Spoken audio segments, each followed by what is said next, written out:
waxa ku xiga waxa weeyaan ceilingku ma jiro ceiling imika lianaho waxaanu ka hadlaynay waxa weeyaan fooq weeyaan marka ceilingkan waxa inoo keenay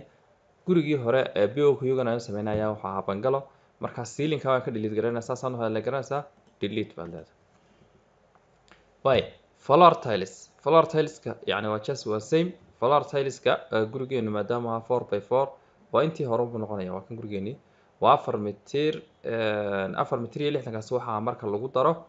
inta uu baxay oo 60 senti ahayd oo sabada sare ay baxaysay roofka oo kale hadii sabadaas oo kale baxayso marka dee sabadaas sare xisaabinaysid 4/6 baad xisaabsanaysaa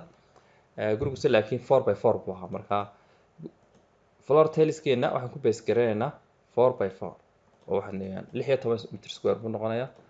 4 lagu dhuftay 4 waa 16 square meter marka waxaan leenahay halkan waxaanu hore ugu soo sheegnay inay noogu qoran yihiin lengthkii iyo widthkii heightkii oo yani godkan saa loo soo raacaya oo magac leeyahay kaasina magac leeyahay kaasina magac leeyahay kana magac leeyahay saas daraadeed waxaan leenahay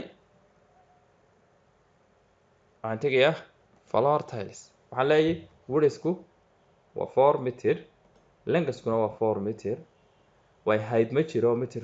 square meter baa la xisaabinayaa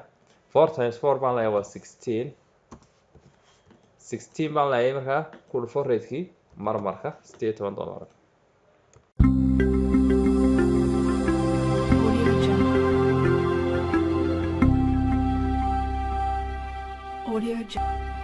Audio Jungle.